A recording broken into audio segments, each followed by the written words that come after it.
今回はハイレゾという、あまりにも強烈な話題に切り込んでいくよ。ハイレゾは本当に必要か、それとも不要か。ガチで決着をつけに行く回です。決着も何も、必要に決まっているだろ。ああ、先に言うと、私は不要だと思っているよ。なんでや。聞き捨てならねえ。私はハイレゾ、大賛成だ。これはもう、バチバチに議論するしかないな。OK、それじゃああらゆる角度から、ハイレゾ信者をケチョンにしてあげよう。ハイレゾを、心の底から守りたい。みんなも一緒に戦いましょう。議論の前に、この動画で扱うハイレゾの定義をしておこう。ざっくり、96K、24ビット以上がハイレゾという前提で話していくね。OK だ。要するにハイレゾってのは、従来の CD 音質よりも非常に解像度が高くて、より原音に近いニュアンスを保持できる、最高のデジタル音源ってことだな。そうそう、最高。場合によっては、データ量が6倍くらいに膨れ上がるみたいだけどね。何か言ったか？いいえ、お気になさらず。ハイレゾの優れている点は、超広域が含まれていて、細かい音量変化も逃さない正確さです。だから、空気感や奥行きの表現が、段違いなんですよ。理屈としてはそう言われているね。ただ、その違いが、本当に聞こえているかが重要なんだ。聞こえとるわ。貴様の耳は、お飾りか？さて、どちらの耳がお飾りなのでしょうか。なんだと。ストップ。一旦落ち着きましょう。まず大前提、人間の過聴域の限界は 20kHz あたりで、年齢とともに 15kHz まで落ちることが知られています。このことから、20kHz 以上の音は、超音波というカテゴリーに分類され、一般的には聞こえない音として知られているよ。その点、CD 規格の441系は、ナイキストの定理により、22.05kHz までの音を収録できるので、人間の聴力の範囲を、十分すぎるほどカバーしています。つまりハイレゾとは、人間に聞き取れない超広域、つまり、ゴミを収録していると言っても過言ではないんだ。過言ですよ。ていうか怒られろ。聞こえないから無意味というのは、短絡的だと思うぜ。ほう。その心は？超広域入りの音楽を聴くと、脳波とか心理評価がわずかに良くなるっていう報告があるんだ。ハイパーソニック効果ですね。耳ではなく、体で超音波を感じるというやつです。そう。例えば楽器って、超広域まで果てしなく倍音が伸びているだろ？それが音の厚みや臨場感に効くという主張は昔からある。ふむ。つまり、20kHz 以上が聞こえなくても、音全体のリアリティには寄与しているという主張だね。そうです。単音の超音波が聞こえるのではなく、全体の雰囲気として違いが出るということですね。なるほど面白いね。ただ、その空気感の正体、録音由来ではなく、人工的に作られたものだったらどうする？どういうことだ？実は過去に、高度な演算で、CD 音質をアップサンプリングする技術が発明されました。元の音源から、22kHz より上の倍音を推測して、人工的に広域成分を付け加えるというものだよ。CD 音質を変換したものを、ハイレゾとして売り出していた事例があるということですか？そう。想像で作られた空気感を、原音に忠実な音として崇める人も、中にはいたようだね。もちろん二人は違うんだろうけど。もちろん違うぜ。さらに、もっと悪質な例もあります。元の CD 音質を、96K、24ビットの器に移し替えて、パッと見はハイレゾ、中身はスカスカ、そんな作品が売られていたケースもあるんだ。何それ怖い。当然、22.05kHz 以上の成分が含まれていないので、解析したら一発でわかります。いやしかし、超広域が含まれていないのなら、さすがに解析しなくてもわかるわ。本当にそうでしょうか？ 2007 年、CD 音質とハイレゾ音質を聞き分ける、大規模なブラインドテストが行われました。実験の被験者は60人。試験回数は驚異の554回。音質の違いを聞き分けられた確率は、49.5% でした。つまり、コイントス同然の運ゲーレベルで、曖昧な違いを聞き分けていたという結果なんだ。いや、それ、違いがわかりづらいだけで、存在していない証明にはなりませんから。そうだぞ。ていうか、被験者の機材、環境、集中力によって、結果はいくらでも変わるはずだ。それって、本当に実用的なのかな？さらに、2016年、ジョシュア・ライス氏のメタ分析によると、過去の多数の実験データを統合した結果、被験者がハイレゾ音源を聞き分けられる確率は、訓練を積んだ人でも、60% くらいの正解率だったんだ。つまり、わずかな差を感じ取るには、相当の訓練と集中が必要という結論なんだよ。6割、十分すぎる結果ですよ。プロとか、耳のいい人には意味があるんですから。このメタ分析が示しているのは、訓練したプロの耳でも、4割は外すということ。つまり、ハイレゾの差は存在するかもしれないけど、ほとんど聞こえないレベルということなんだ。聞こえとるわ。さらにここで、ハイレゾ信者が崇める超広域の、怖い話をしようと思います。ごくり。アンプやスピーカーなどの再生機材によっては、ハイレゾの超広域が混ざり、変調して、過聴域にノイズが発生するという指摘があるんだよ。ほう。機材の選び方によっては、むしろ音が悪くなるってことか？そうなんだ。だから、超広域が入っていることが、無条件でいいとは言えません。まあ、ハイレゾを聞く人たちは、いい機材で聞いているだろうから、問題ないかもしれないけどね。いい機材で聞いとるわ。OK わかりました。ここで一旦整理しましょう。我々賛成派の主張は、超広域や細かなダイナミクスの再現により、空気感や臨場感が増すというものです。ほんで、ハイパーソニック効果みたいに、聞こえなくても体感に影響する可能性があるので、耳の良い人や、良い環境では価値がある。だから、ハイレゾには価値があるということです。悪質なハイレゾも中にはあるようだが、真のハイレゾには絶対価値があるんだ。よくわかったよ。ちなみに、反対派の主張としては、人間の過聴域と CD 規格の理論上、音楽的に重要な成分は十分カバーできている。ブラインドテストやメタ分析でも、多くの人は、違いを安定して聞き分けられない。さらに、ハイレゾを再生する機材によっては、超広域がノイズ化して、音質劣化もあり得るので、これらの曖昧さに追加コストをかけるのは、リスクが大きいと感じている。こんなところだね。一般リスナーの目線。そして、音楽ファンの目線。このズレが、いつも議論をカオスにしている。なるほど、これは難しそうだ。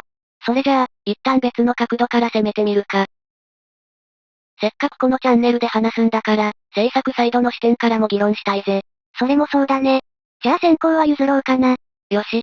それじゃあ、有名エンジニアたちの言葉を引用して、ハイレゾの価値をわからせてやるぞ。早速人任せかい？それでは、グラミー賞受賞歴のあるマスタリングエンジニア、ボブ・カッツ氏の言葉を紹介しましょう。よろしく頼む。彼によると、プラグインの EQ やコンプの処理では、デジタルノイズは避けられない。しかし、高解像度で作業すると、それが緩和されて、音がクリアになるみたいです。ほう、それはなぜ？高いサンプリングレートを使えば、中音域に集まるデジタルノイズが、広い帯域に分散するようですね。音楽を作るときに避けられないデジタルノイズを、ハイレゾは軽減してくれるということだね。そう。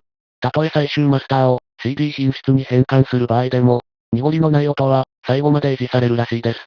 一流のプロが言うんだから間違いありませんよ。興味深い意見だね。まだまだあるぜ。あまりにも有名なエンジニア、ジョージ・マッセンバーグ氏の言葉も加えておこう。CD の登場によって、オーディオの品質は低下した。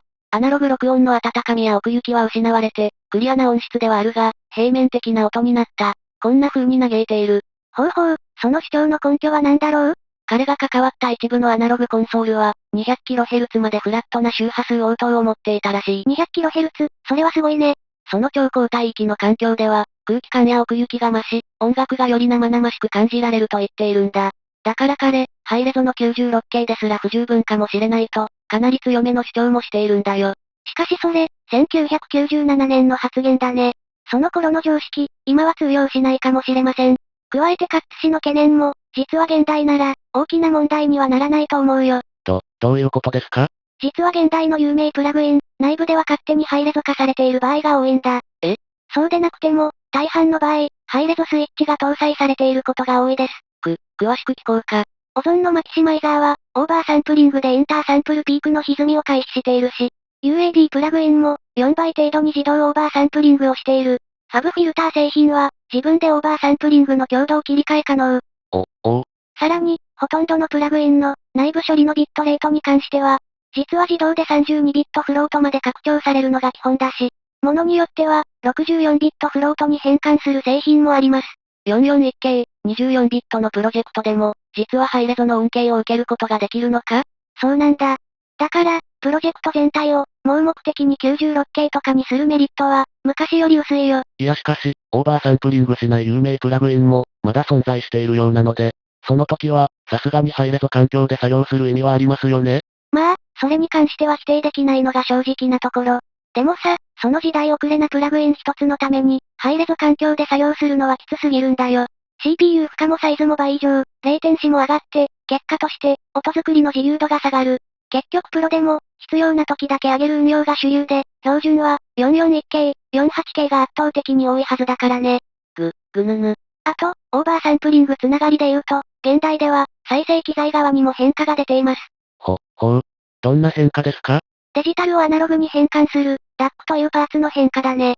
パソコンやスマホなど、あらゆるデジタル機器についている重要パーツだよ。ほんで、このパーツもアナログに変換する直前で、オーバーサンプリング処理をしているのが主流なんだ。なんかすごそうだが、つまりどういうことだ？これにより、たとえ CD 品質の音源が再生されても、その音は、ハイレゾと同等のノイズ耐性になるんだ。嘘だろあなた。言い換えると、ハイレゾ音源の優位性は、超音波が含まれるという、ただ一点だけに絞られます。絞られません。その超音波に、私は懐疑的なんだけどね。もう一遍カオスな議論を始めてもいいんだぞ。これはいけない。ともかく、一旦整理しましょう。カッツ氏や、マッセンバーグ氏の指摘は、当時の機材の限界など、時代背景が大きい。現代では事情が変わり、最近のプラグインや DAC は、内部オーバーサンプリングが標準とのこと。つまり、制作面では、プロジェクトを 96K などにする優位性は、昔に比べて薄く、再生機材の面では、ノイズ耐性という点で、CD 音質とハイレゾに大きな差はない。こういうことなんですね。そう。なので、制作側の観点で言えば、ハイレゾ環境や対応についてあれこれ悩むより、根本的なミックスや、マスタリング精度を向上させる、本質的な部分に投資することが重要です。よくわからん超音波を、必死で追い求める暇なんてないんだ。まだそれ言う？さて、それでは最後の戦いを始めよう。ダメです。さっきまでの、理論や実験の話とは別に、かなり現実的な部分に踏み込んでいきます。お手柔らかに頼む。実は現在、ハイレゾを楽しむ人の多くは、ストリーミングサービスを利用していて、ダウンロードの買い切りは、全体としては激減しています。これは、大手のストリーミングサービスが、ハイレゾロスレスを標準搭載したことが大きいね。誰でも手軽にハイレゾを楽しめるようになって、とてもいい時代になりました。実はそれが、新たな地獄を生んでいるんだよ。ハイレゾストリーミング利用者が、実際、どんな環境で音楽を聴いているのか。ここを紐解いていくと、笑いが止まらなくなる。じゃなくて、辛すぎる現実が見えてきます。よし、物理的に戦おう。落ち着いて。ストリーミング利用者の7割は、スマホユーザーであるというデータがあります。ハイレゾだけの統計は少ないので、断定はできないんだけど、ハイレゾ周りの人も、似たような傾向であると考えるのが自然だよね。7割とまではいかなくても、結構スマホで聞いている人は多そうですね。まあ、言いたいことはわかるが、何が問題なんだ？スマホでハイレゾを聞く人の大多数、実は、圧縮音声を楽しんでいるという現実だよ。おいバカやめろ。Bluetooth イヤホンの AirPods は、無線の使用上、圧縮音声に変換されることで有名です。Apple も公式で言っているよな。そうだね。なので大前提、このラインでハイレゾを気取っている人、反省してください。さすがに大丈夫だと信じたい。あと、ありえないと思うけど、iPhone のスピーカーでハイレゾ音源を再生する場合は、内蔵 DAC の制限により、実際はロスレス 48K に変換された音声が再生されます。さすがにそのレベルで、ハイレゾ好きを名乗る奴はいないだろ。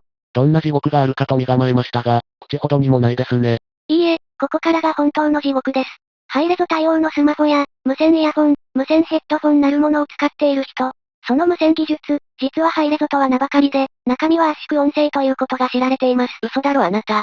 しかも、音声の送受信には制約があって、スマホ側と、イヤホン、ヘッドフォン側で、同じコーデックをサポートしている必要があります。万が一、ハイレゾ無線非対応の iPhone から再生しようものなら。怖い怖い。なので、もしスマホでハイレゾを楽しみたいという人がいるのなら、基本的には外付け DAC と有線イヤホン、もしくは有線ヘッドフォンが必須になります。重たそう。さて、そこまでしていられる音質とは、どれほど素晴らしいのでしょうか？それ以上いけない。ハイレゾ対応機器では、40kHz 以上の音を再生できる製品もあります。中には、広域成分を伸ばす設計に注力しすぎて、最も重要な中音域が、デコボコな周波数特性になっている製品もあるようです。いい音にしたくて超音波を足したのに、本末転倒だな。このように、入り口がハイレゾでも、出口が圧縮音声、もしくはゴミであるケース、かなり多いんじゃないかと思っています。ほんで、何度も言うことだけど、全部理解した上で、ハイレゾ信者名乗っているんだよね。もう、やめてあげてよー。てなわけで、ここまで色々やってきたけど、そろそろ総括といこうか。嫌です。今回は、ハイレゾは本当に必要か、それとも不要か。こんなテーマで議論してきました。ハイレゾが全く意味ないと断言するのは、私も乱暴だと思うけど、現実には、聞き分けが難しくて、再生環境の壁も厚いことが分かったよね。真のハイレゾを理解する、ハイレゾファン。実際には、かなり少なそうですね。私も若干不安になってきたぞ。本当にいい音を追求したいなら、リスナー側は、いいミックス、いいマスター音源を見つける。制作側は、それを作る技術を磨く。次に、良いスピーカー、ヘッドフォン、またはイヤホンを探し、部屋の反響対策や装着感を詰める。そして、ひたすら聞いて訓練して、最後の最後に、真のハイレゾをたしなむ。こういう、果てしない旅が必要になるんだ。これを当たり前のようにできる人って、どれくらいいるんでしょうかね。言うまでもなく、ごく少数でしょう。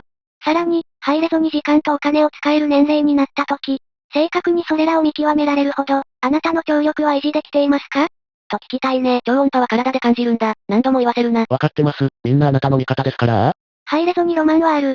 しかし、音楽の感動は、サンプリングレートで決まるものではない。ハイレゾを信じるのではなく、ハイレゾを選べる頭を持て。以上です。今回の話、みんなはどう思った？ぜひ、コメント欄で教えてくれ。高評価、チャンネル登録もぜひお願いします。このチャンネルでは、ミックスやマスタリングの方法をたくさん解説しているので、興味があったらそっちもよろしくね。てなわけで、ご視聴、ありがとうございました。